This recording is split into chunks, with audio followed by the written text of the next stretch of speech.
Hello, I'm Lucy, a Youth Climate Summit Ambassador, and I'm 11.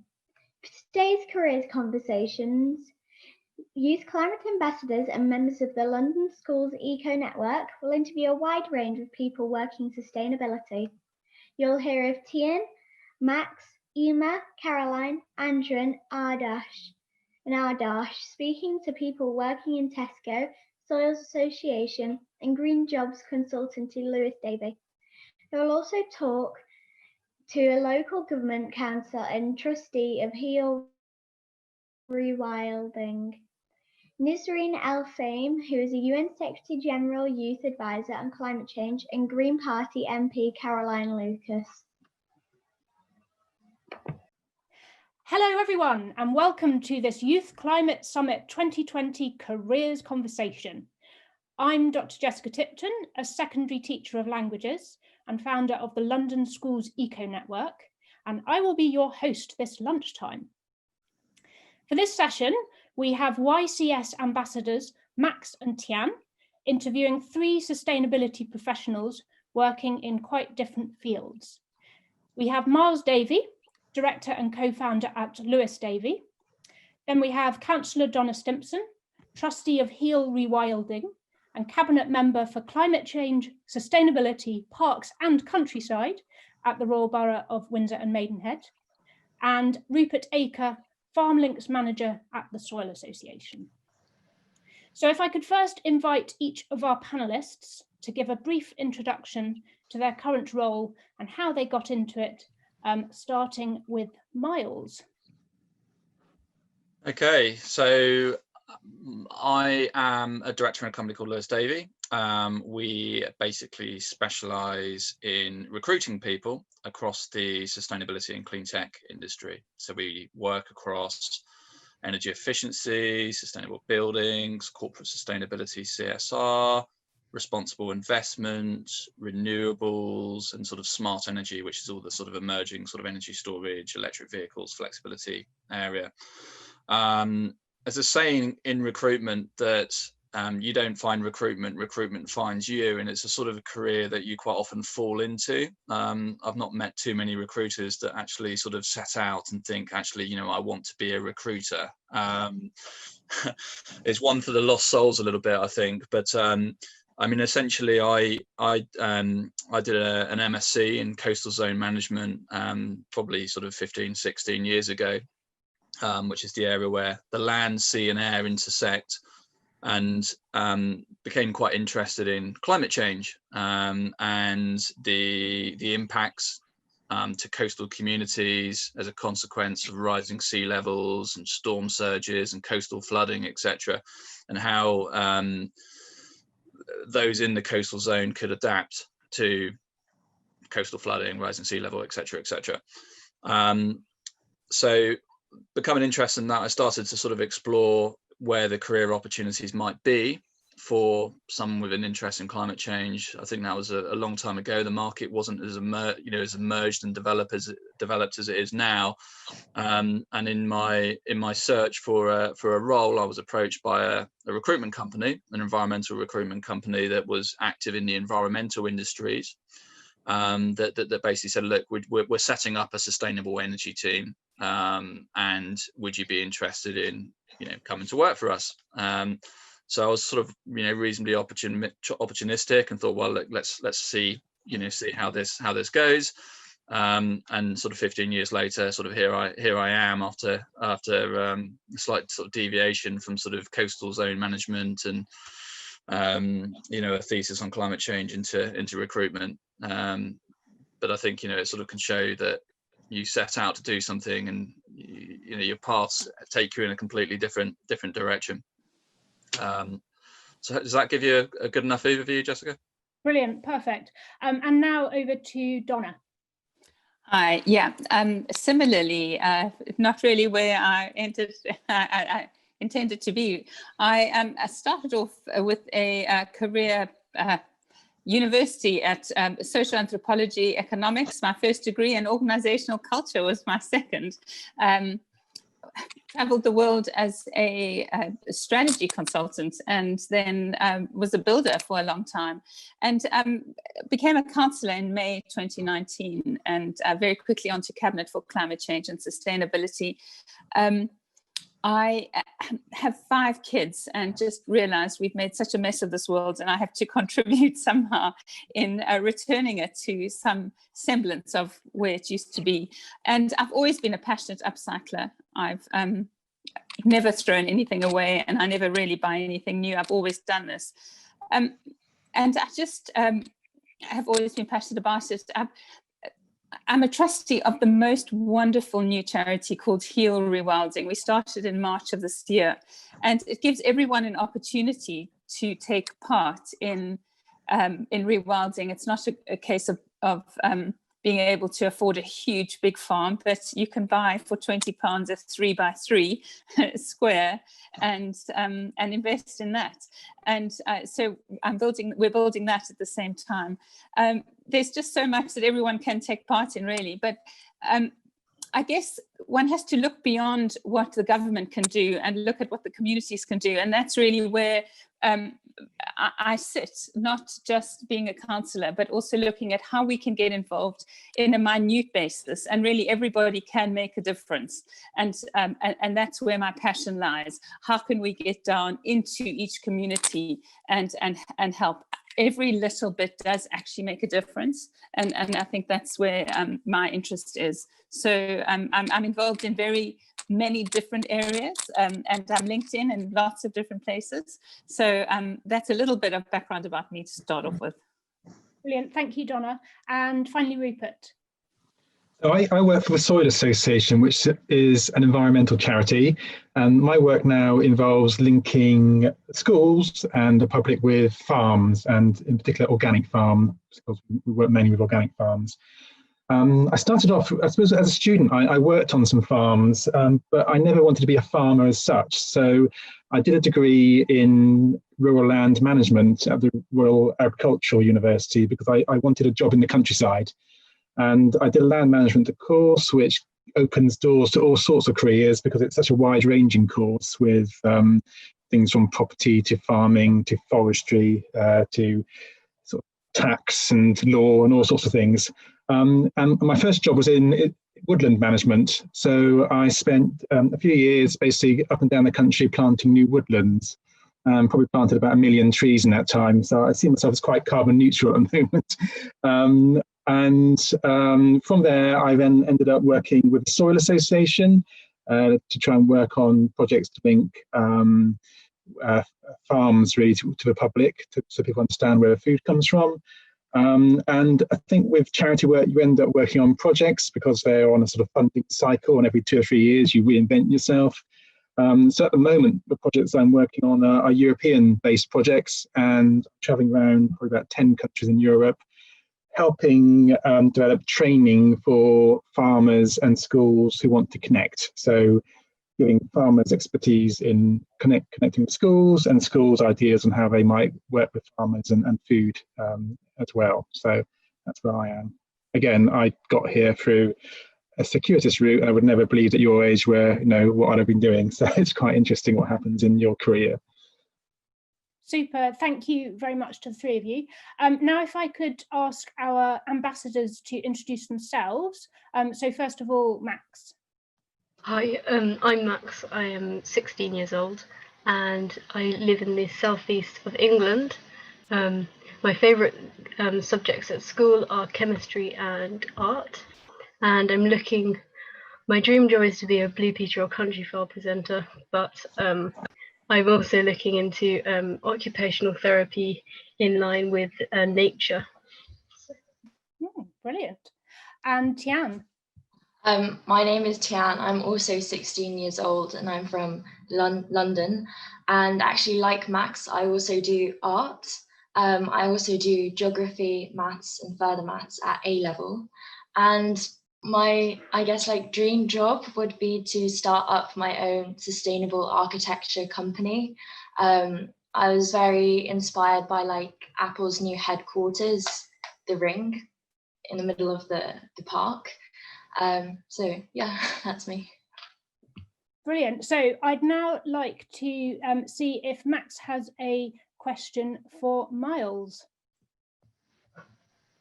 Yes, I do. So, Miles, how has your job been rewarding to you? I think there's various levels of sort of reward that you can take from your role. I think, you know, probably the most satisfying reward I think most recruiters will talk about is helping people, you know, find a job, you know, in the market, and there's times when people really need one, or actually you find them something that they really want, and you get a real sense of, you know, the sort of elation that they have as a consequence. And I think that's quite satisfying. You know, I got involved in the industry, you know, obviously after becoming interested in climate change, and I think, you know, whilst I'm probably a little bit disappointed I'm not doing something a bit more tangible in terms of actually reducing carbon or actually having a really sort of tangible impact on the sustainability agenda. You know, I do think that, you know, what I am doing is creating movement within the market that actually helps move things forward quickly and make sure that, you know, organizations and businesses have access to the right skills to help sort of push things forward. So I think that's quite rewarding as well. Brilliant. And Tian, have you got a question for Donna? Yes, especially as your role as a councillor, do you feel like the UK is on track to tackle climate change, and what do you really think of our agenda? If you'd asked me that 2 years ago, I probably would have said no. I am part of the Conservative. I can't lie, I am a signed up Conservative, but I'm very much on the left, probably falling off the left side of it. And in the years that I've been at the conferences, I've been looking always for where the green stuff is on the agenda. So this last year, I was so relieved that every half hour at the virtual conference, there was green stuff. So there was carbon, there was what about the carbon, about the energy, about biodiversity, about green jobs, climate finance. It was everywhere. On Friday, I was in a conversation with Guy Opperman, the pensions guy, and there was lots of stuff about how we can reorganize pensions. The Danny Kruger, who's an MP for Devizes, is talking about leveling up and what we can do in terms of giving back to the communities, a whole new pact. I'm being a bit detailed here, Tian, but just bear with me, because I'm just quite excited that actually things are starting to happen. At COP last year, I found myself as quite a fresh new councillor, quite excited, whereas there were lots of older people who were exhausted because for years and years they have been there hearing the same old story. About, you know, the people are ahead, the governments, they are trying to pull business and government along, and nothing is changing. I'm not sure the government is in its entirety is where it is. I'm not sure that the Prime Minister is there, and I'm not sure that the business secretary is there, but I do believe that there are pockets within the government who really understand. And I think that there is, with Attenborough and people like that, a real absolute need for us to do something. And I really believe that with local movement, we can make a huge difference. I am absolutely passionate. In fact, in my Rewilding group, we've got a huge Heal Future, which is all about the kids. And I'm working all the time with retrofitting school people who are young and doing all sorts of things with the younger generation. You know, I mean, this is the story for you guys, and we have to help you. And we have to put mentoring and a purposeful volunteering group of older people with knowledge to help you guys move this forward. We can't just leave this mess that we've created for you guys to solve. So yes, I am hopeful, but it's the government itself is not going to fix it. We've got to all be passionate about moving it forward. So don't worry. I'm not going anywhere and leaving this mess. And I'm sure there are millions of people who feel like I do. Thank you. Your enthusiasm is like really encouraging to hear. Because okay. Yeah. I know there's a lot of anxiety. And I feel it. I've got 5 kids. I only grew 3 of them from scratch. So I didn't overpopulate. I don't think I inherited 2 of them. But yeah, it's a big problem and it's awful. And I'm really sorry. But we've got to fix this, you know, and I'm there. Thanks, Donna. And Max, have you got a question for Rupert? Yes. How do you, what does the Soil Association do that's different to other companies, and how could they learn?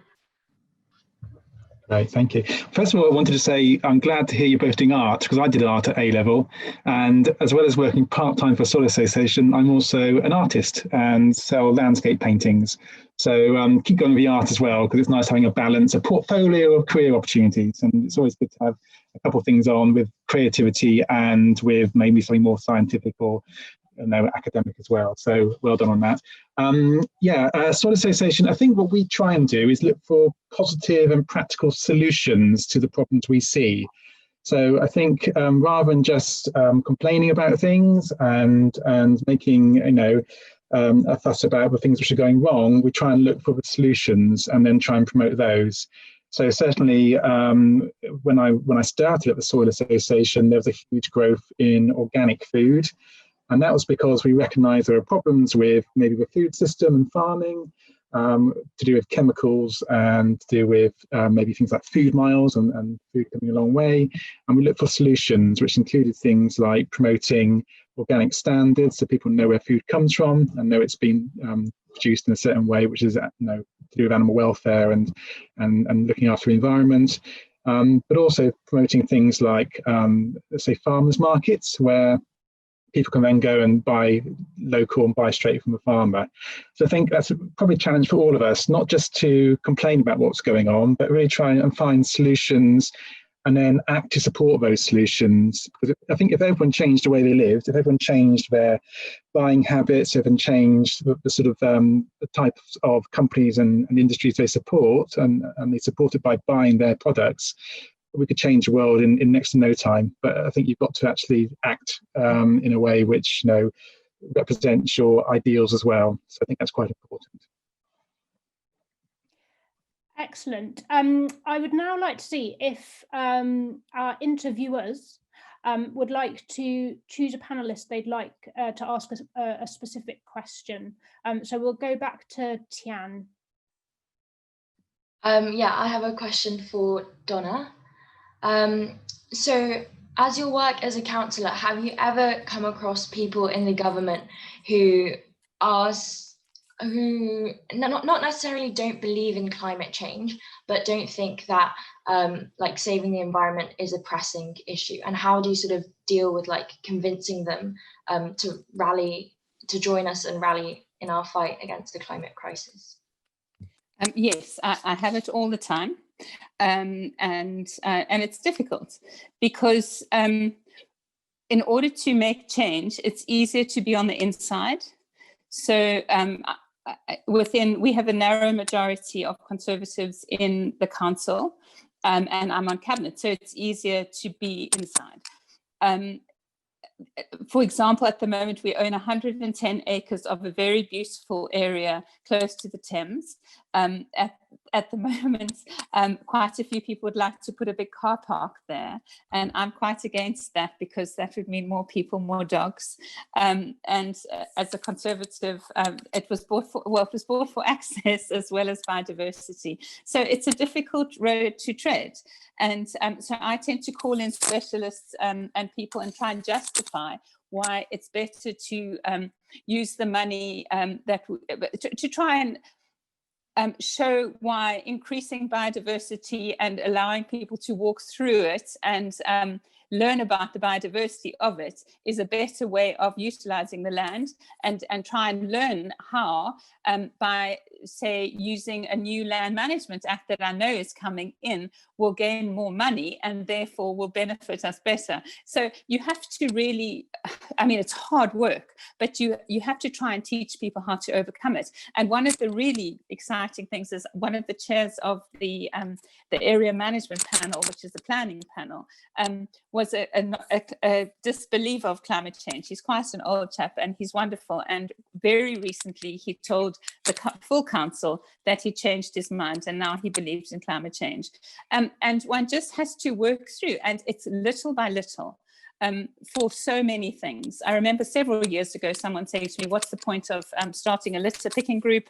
You know, all over the world, people are dumping rubbish, you know, but within a couple of years, I was showing people around at number 10, you know, and although, you know, that might not seem much to some people, it's, you know, you start to have influence in different parts of society, and therefore you can make changes and you can show people how to you can just influence little by little. You make more you influence people more, and it's just exciting. It's starting with a little litter pick in one park, and eventually you make a difference. So I just think you just have to be tenacious and you have to start small, and eventually you make a difference.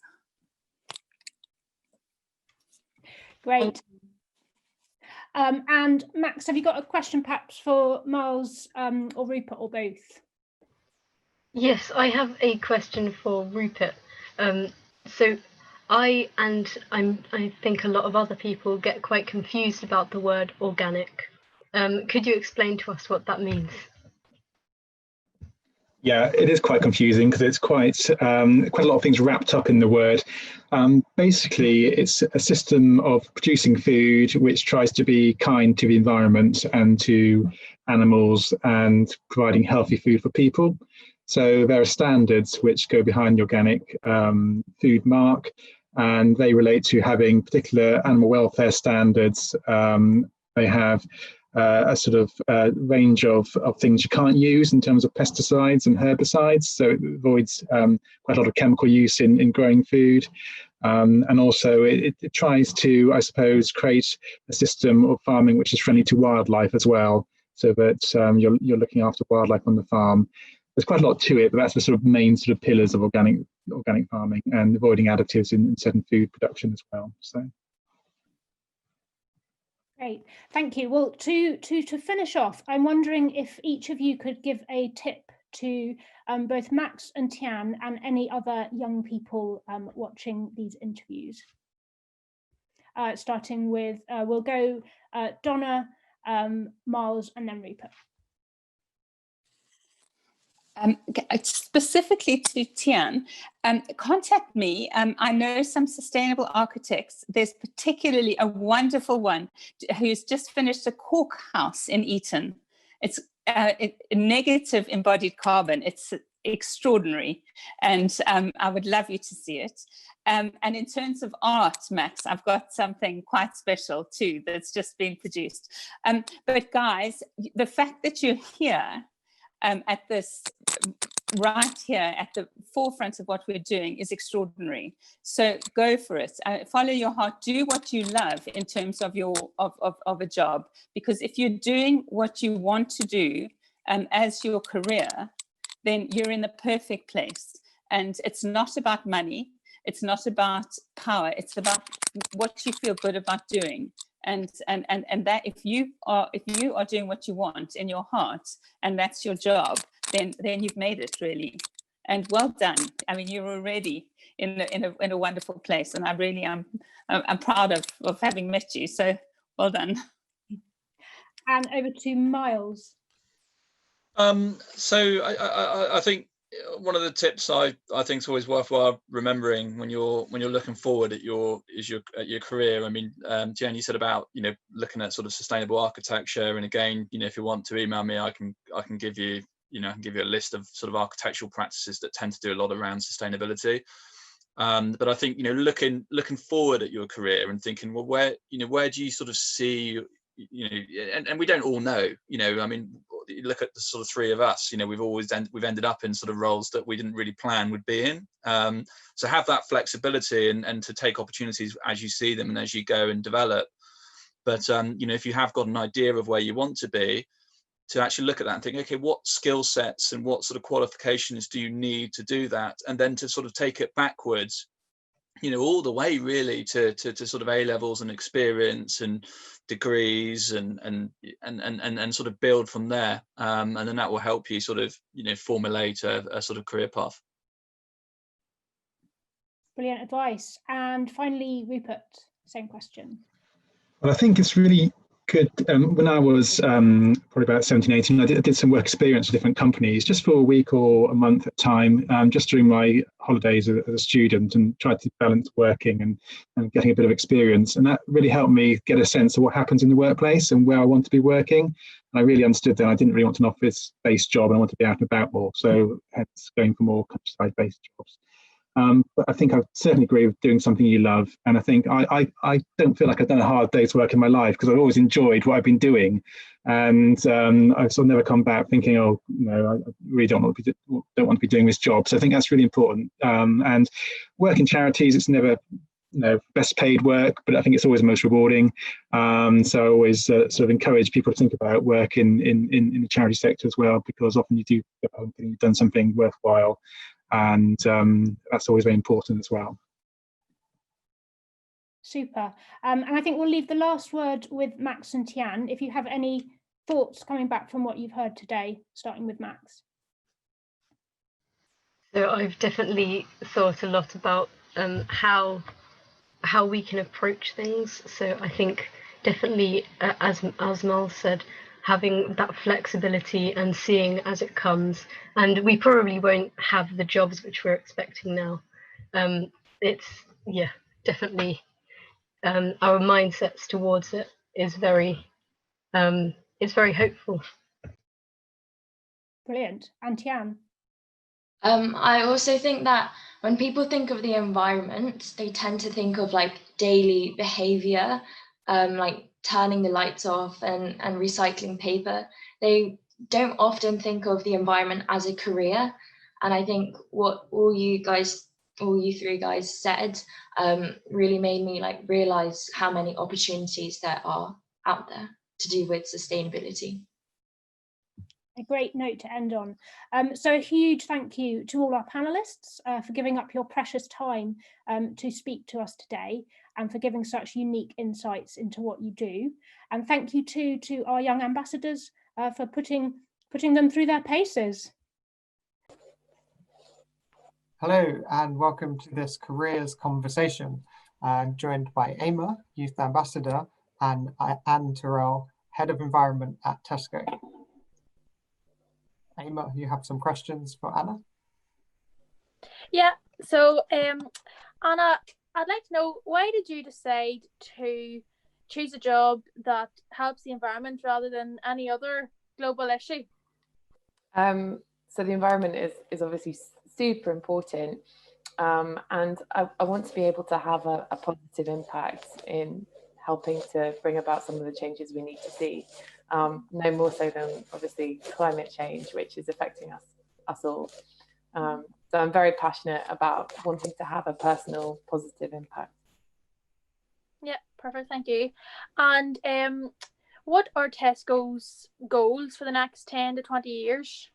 We have loads of commitments. So our biggest one is that we're committed to being net zero by 2050 and actually net zero by 2035 in the UK, which means we're doing loads of work in the background in order to get there across our transportation, across our stores, about the renewable electricity that we use in our stores. So our climate commitments and ambitions are really important, but we also have other commitments such as making sure that all of the forest risk commodities, so the ingredients that go into some of our products, don't come from deforestation areas. Yep. And do you think that supermarkets have the ability for massive change in the UK? Do I think sustainable markets? Supermarkets, sorry. Yeah, absolutely. I think retail and supermarkets play a really important role because they act as the bridge in between supply chains and how products are made, and actually how consumers interact with them. So I think supermarkets play a really important role in helping all of us kind of go on that journey. Mm-hmm. And Anna, how high up the agenda is climate change and plastic pollution for Tesco? It goes right to the top. So our CEO, our executive committee, even our boards are all really actively involved in sustainability issues, in climate, in plastic, all of that. So it's right the way top to bottom, bottom to top in Tesco. Brilliant. And is there anything that makes Tesco stand out from other supermarkets in terms of their environmental action? So, really interesting fact, and I didn't know this until I joined Tesco quite recently. Tesco was actually the first company in the world to set science-based targets to achieve net zero back in 2017. Which is really, really cool, very, very progressive. So that's something I'm particularly proud of. But actually, Tesco always tries to take a leading role when it comes to sustainability topics, to kind of taking action on the environment. And it will definitely continue to do that in the future, which I'm really proud to be a part of. Okay, brilliant. Has Tesco received any opposition from their actions for helping the environment? In terms of the commitments we've made and the efforts to minimise impact on the environment, no. I think we've received loads of support, which is amazing to see. Really, really fantastic. Because actually, you know, as I said earlier, we've all got a role to play in this. So working together, working in partnership and in collaboration, really, really important.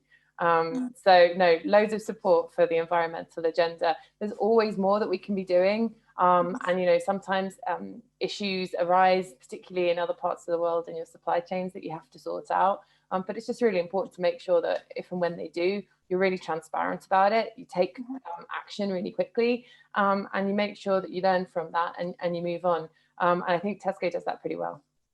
Yeah, brilliant. Thank you, Anna. And Anna, would you have any advice for people going into that industry or a job that you're in? So I started out getting into my career by interning.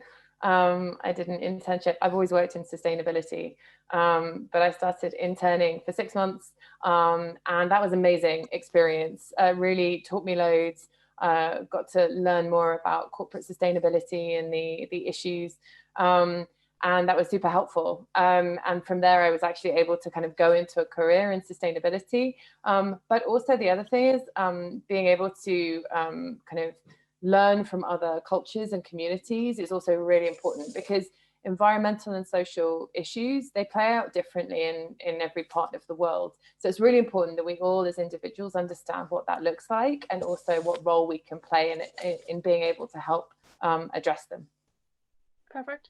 And Anna, would Tesco, some supermarkets have recently brought in like self-serving parts, or like cereals or shampoo. Would this be something that Tesco could look at? Yeah, I think it's really interesting. Part of our packaging strategy, we have the kind of the 4 R's, which is about reducing, removing, reusing, and recycling.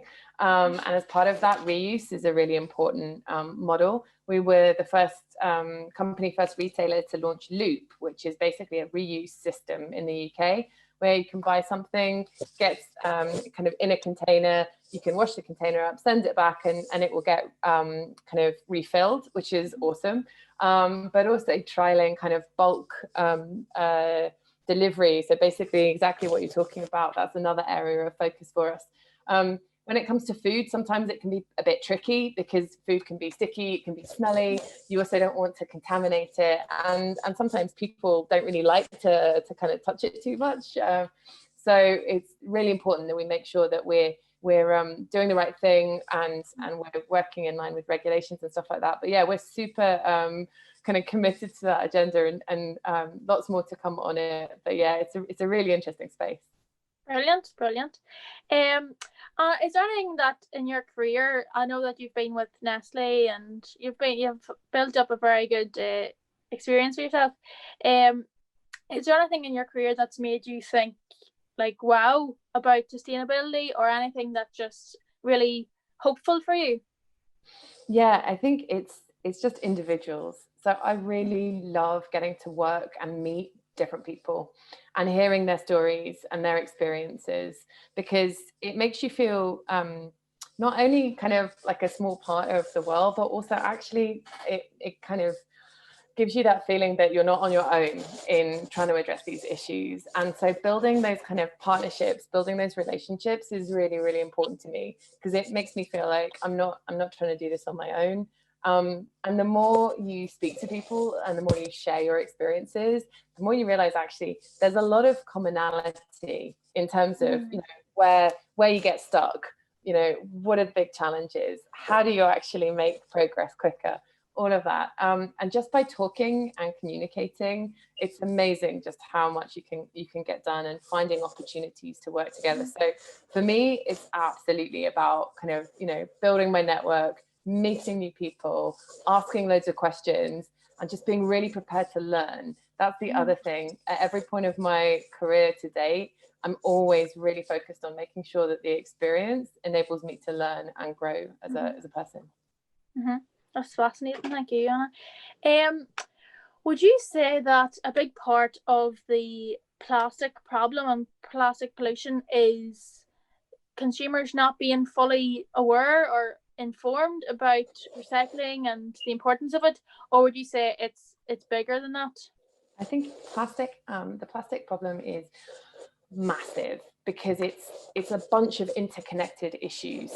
So consumers definitely have a role to play, because we're the ones that once we have the product in the packaging, we've got to do something with it, whether that's recycling or reusing or whatever. But actually every step along the chain of how a material is made and turned into a packaging material, into a product, and then how it's used and disposed of, there are so many different actors along that chain. And so having the right infrastructure, which means having the right, you know, collection schemes, having local authorities that are all kind of collecting the same material for a start would be amazing. But then having enough processing and recycling infrastructure in our areas in order to process the material, in order for it to be recycled and potentially reused, is another area. So there's loads of, it's such a complicated issue, and there are loads of different parts to it. But what I would say on plastic is that everyone has got a role to play, from government to civil society to businesses to the plastics manufacturers, right the way through to consumers, for sure. Perfect, thank you, Anna. And a final wee question.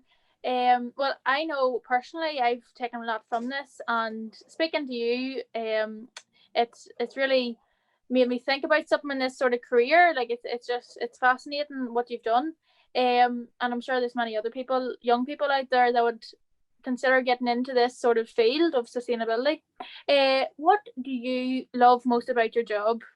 That's a great question. I love being able to make change, and wherever I can see that I'm having an impact, that's really important to me. And something I often think about is about being an internal activist within companies. Activist sometimes has a bit of a negative connotation, but actually being able to effectively challenge and influence inside companies to make change is super cool. And honestly, every day that I wake up and I'm doing that, I'm really happy, because I know that I'm having a contribution. So yeah, that would be it for me. That's brilliant, thank you. A lot of people think activists are someone that's big radicals. It's only someone that acts. That's what an activist is, and that's what you are. So thank you very much. I have enjoyed speaking to you. So I'm Caroline. I am 16 years old and I live in London, and I am a youth ambassador for the Youth Climate Summit 2020. Would you be able to tell us a little bit Well, my name is Nisreen Elsaim, and I'm from Sudan, and I'm chairing the UN Secretary General Youth Advisory Group on Climate Change. Thank you so much. The first question we have for you is, what first inspired you to pay attention to climate issues and to get involved with environmental campaigning? Well, it's a bit complicated, but I will try to explain it. So first of all, one of my first interests was political science, but I also liked the pure science very much. So I decided to do physics in my bachelor degree. So I studied physics in my background is physics. But in my second year or first year actually at the university, I was always trying to link the old passion I had for political science with the science I'm studying actually, which is physics. And so I was first introduced to the concept of science diplomacy through Google actually. I very much like the concept where a scientist can actually shape the diplomatic talks and the decision making in countries, because I know science doesn't lie and it doesn't actually have preferences. It's just saying the truth. So while I was searching more and more and digging deeper and deeper in the science diplomacy, I found a lot of areas. For example, water security, food security, multilateral water shared between countries, etc. But I was mostly impacted by the climate diplomacy specifically, because it was 100. Yeah, as I said, I was lucky to have people in front of me who actually got very far in the field of climate change and climate diplomacy. So yes, Sudanese Environment Conservation Society was the first place I volunteered in as environmental volunteer and environmental activist. It introduced me to many places and actually many concepts in environment, not only climate change, but that actually helped me to see that climate change is not only impacting one field, but it's very much interlinked chain of changes that climate change actually does. And yeah, so this is exactly where I started. Thank you so much. Now you work as a UN Youth Climate Envoy. What does this job involve on a daily basis? So yeah, to be more clear about the position, it's UN Secretary General Youth Advisor on climate change. So I'm actually advising the Secretary General. Yeah, well, our main duty is to be the link between the Secretary General and the young people all over the world, and actually to be the young eyes and ears of the Secretary General in different meetings, in different perspectives. Well, our main mandate is to be always clear and honest with the Secretary General in actually delivering the voices of young people, and also delivering our own opinions and views about different things, different meetings, different agreements, different actions around the world, because the Secretary General believes a lot in young people, and he knows that our top priority is the planet, so he wants to always to know the bare truth from us. Thank you. You are also the chair of the Sudan Youth Organization on Climate Change. How did you get involved in this, and what does this involve? So I've been very much active since 2013 in the regional and the local, more the regional level on youth and climate change issues. I've been visited a lot of places in Africa, and I work with a lot of networks, but we didn't actually have a young people platform. All we had was the Sudanese Environment Conservation Society. So we tried to have a place where the first and the last say goes to young people. We wanted the place which is purely youth-led organization, youth-led entity that actually translate how we feel, how we think, and how we want things to go through. Because one of the issues that we actually hate about the other world of older people is the bureaucracy, and we think that it's not always like a bureaucracy doesn't always mean organization. We can have a lot of organization in different ways, but for us the bureaucracy means delay, and that's all. So we wanted place where we don't have like a vertical leading positions, but a horizontal one. We wanted to translate the actual meaning of having a leader, not having bosses, and so on. So we created our own space, our own organization, which is Sudanese Organization on Climate Change. I was one of the co-founders, but I wasn't the chair at the first 2 years. I became the chair in the second 2 years, actually, the second round of executive office. Thank you. Have you faced any significant opposition to what you do? Where? Opposition where? My country, my family, where exactly? In all those ways, are there any areas in which you have faced opposition? Well, yeah, of course. First, in our Sudanese community is a bit conservative community. So having a young lady travel all over the places alone was a bit hard for the community to accept. So I had a lot of opposition about that. The second thing, a lot of people couldn't actually understand what am I doing and why climate change is important. But unfortunately, we had a very massive flood 2 months ago. It was the worst in 100 years. And now people understand how much important is climate change and climate advocacy.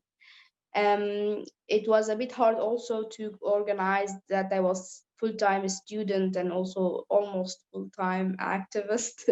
It took me a lot of time to be able to coordinate. Yeah, that's very much the oppositions I got. Thank you. As you have two very significant roles, what are your goals in those two roles for the next 10 years? So my goal, well, creating sustainable impact is one of the most important goals for me generally. So I'm thinking, how am I going to use the positions that I'm in to create a sustainable impact? Well, first of all, I believe very much in strong institutes, because strong institutes guarantee the representation of young people. So I want to really work on how can we institutionally represent young people around the world, because I'm not going to stay young forever, of course.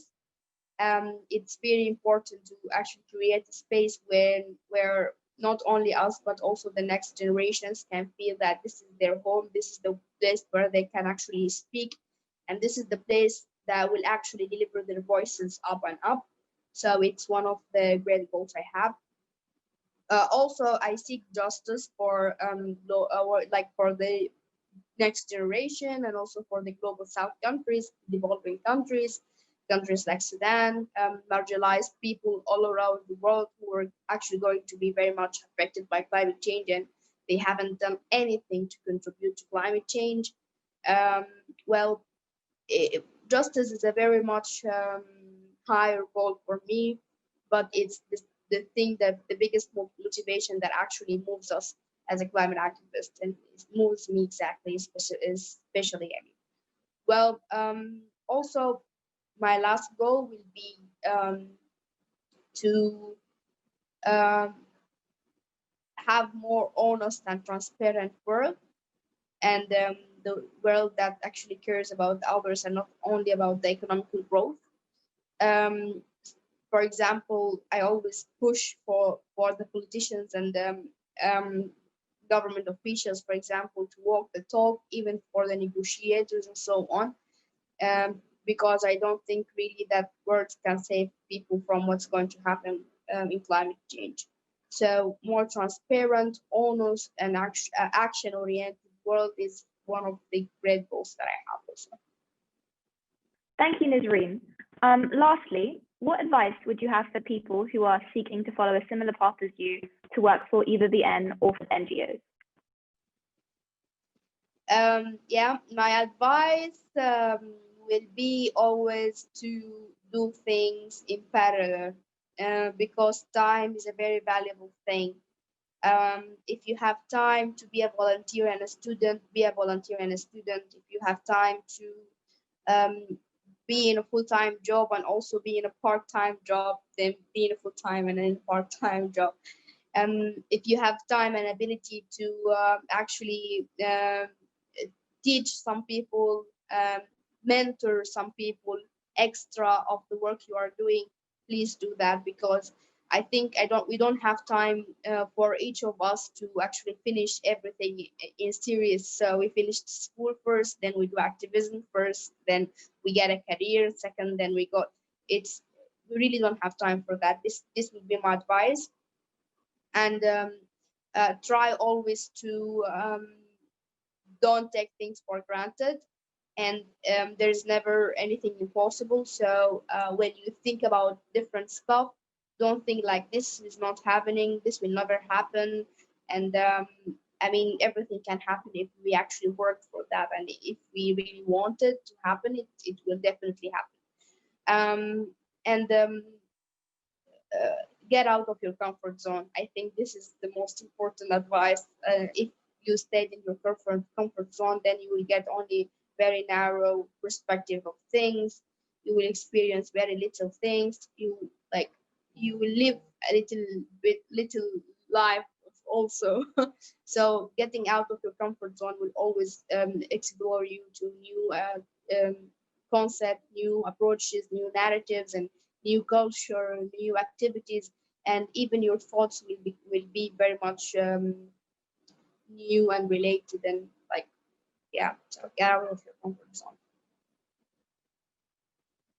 Thank you so much, Nisreen. This has been really insightful and inspiring, knowing how you came from your background to have such a huge impact in environmental campaigning and activism today.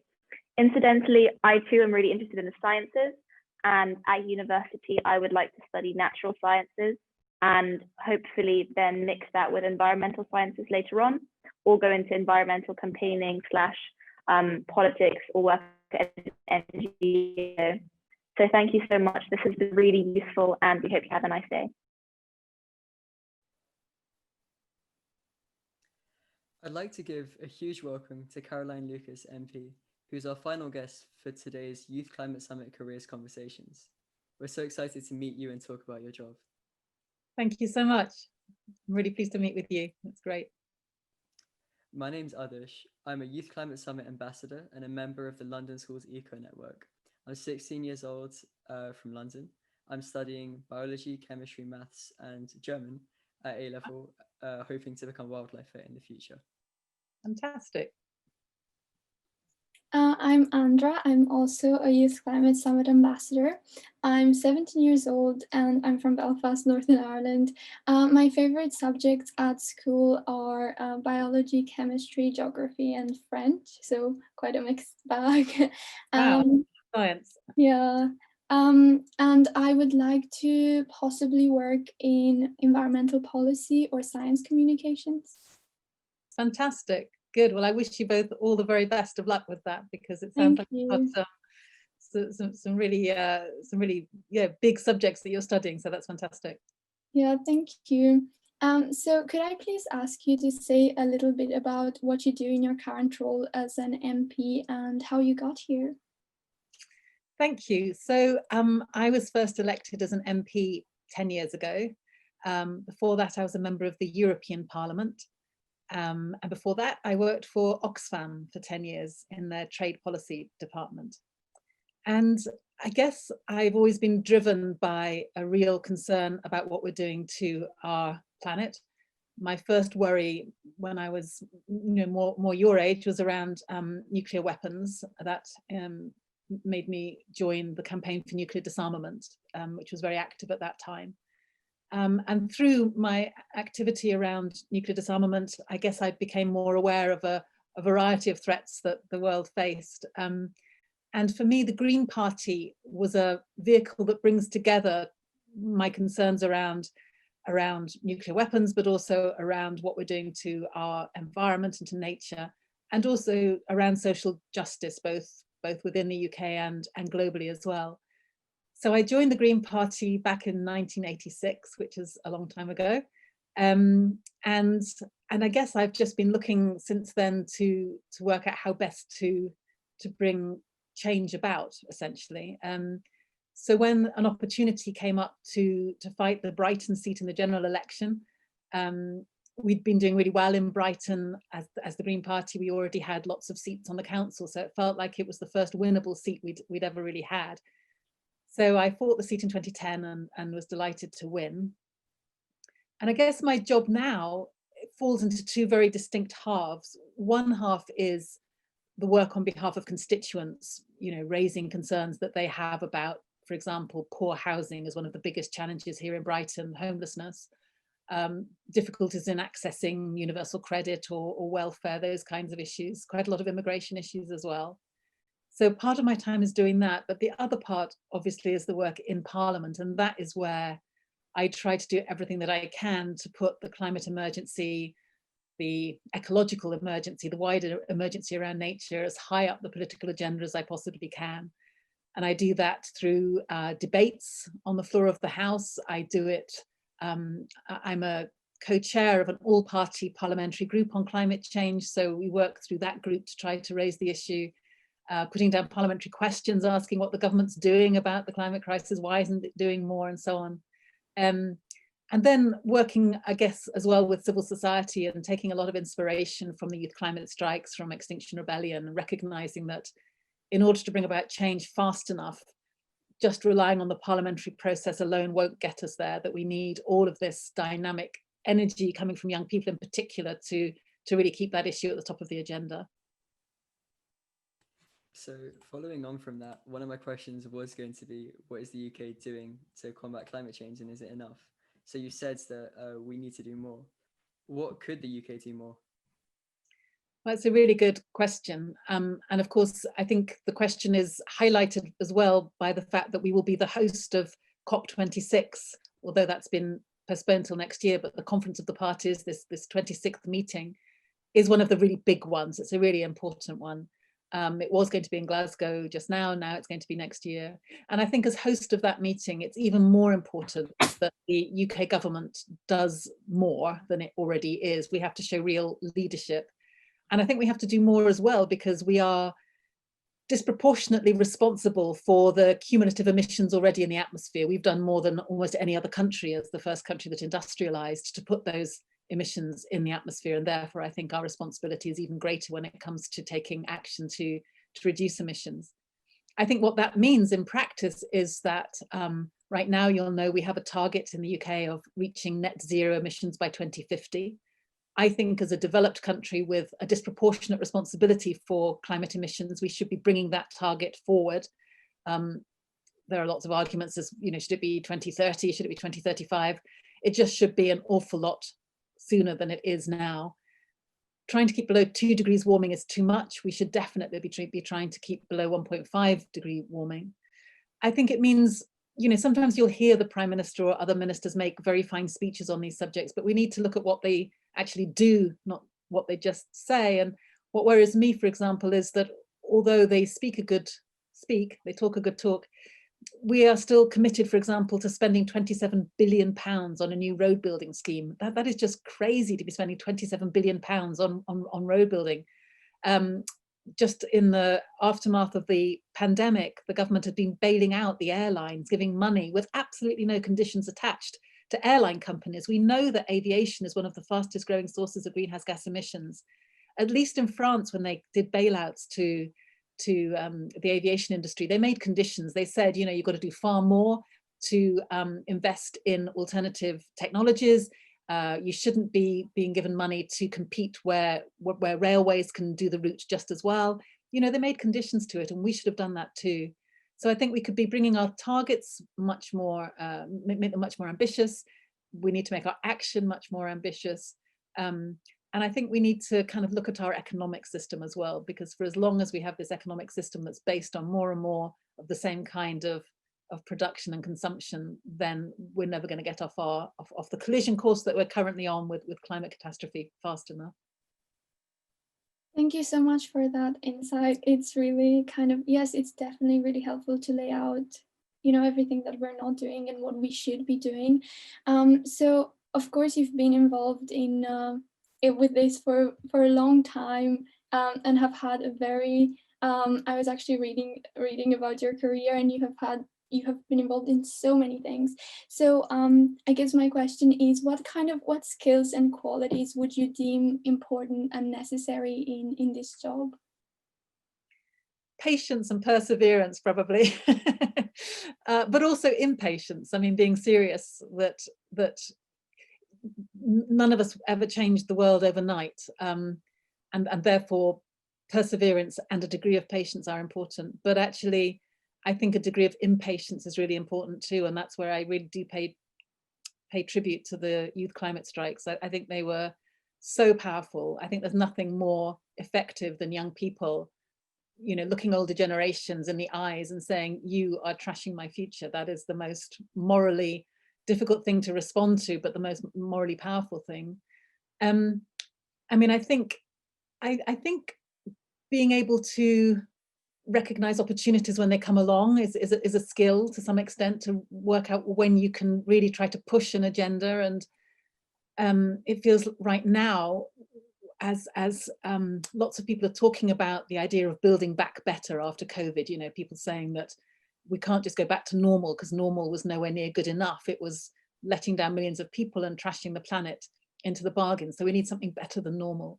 Then I think trying to use this moment to say, you know, when we know that the government is going to be making some big financial commitments over the coming months in order to respond to COVID, then let's make sure that those financial commitments are going into the green economy, not into the old brown economy, you know, so no more bailouts for fossil fuel companies, put the money into, you know, a massive investment in renewable energy, energy efficiency, green transport, restoring farmland and nature, planting trees, stopping burning peatlands. You know, there are so many things that right now we have a little bit of leverage, I think, with the government, because they are going to be spending lots of money because they know that's the only way of getting out of the economic crisis that we face. But let's seize this opportunity and make sure that they don't support the old economy and use the money for the new economy.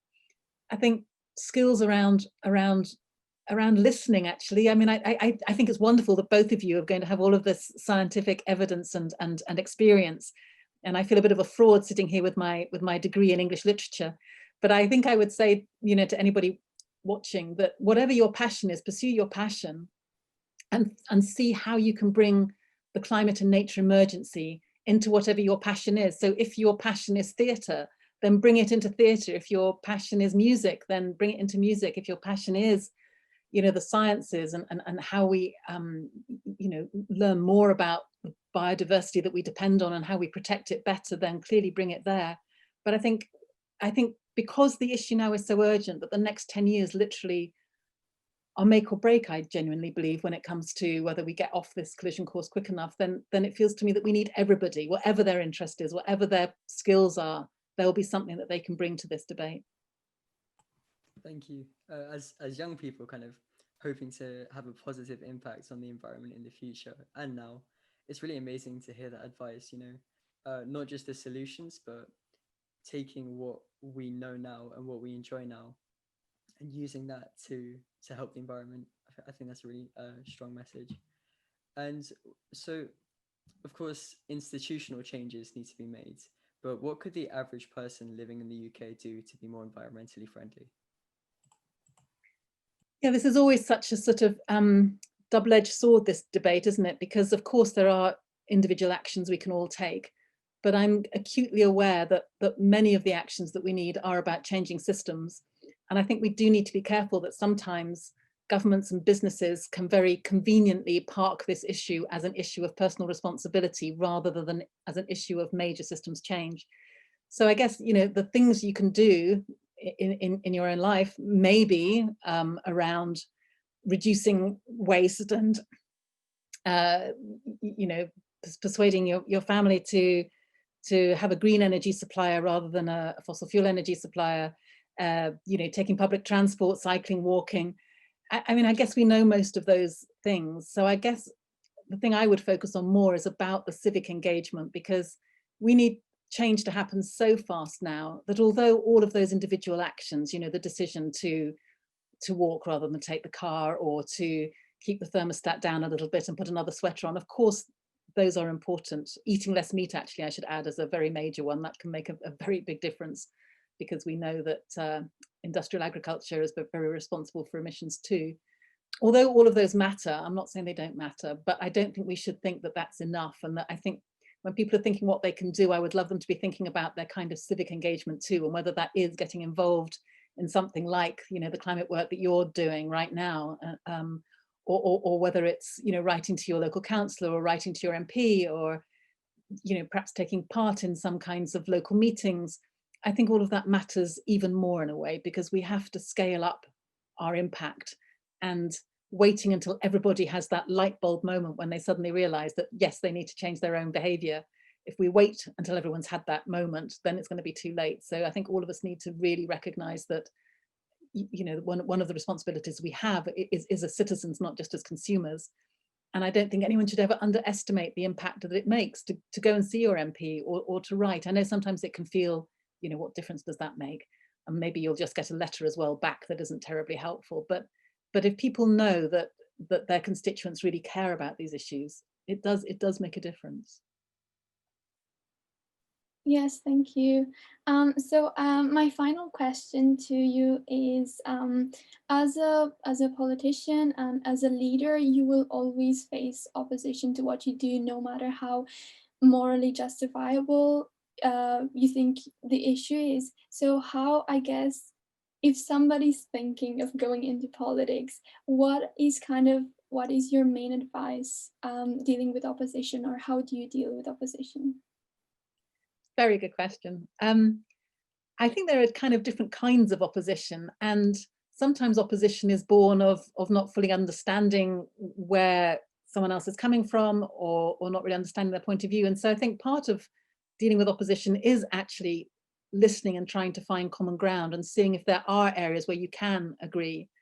I've been very involved in working with other political parties in something we called the Progressive Alliance. It was basically about identifying, for example, those areas where we really do agree on maybe changing the electoral system, or on the EU, or on climate and environment, and recognizing that it's important to work with others where there is common ground. So it's important to seek that out.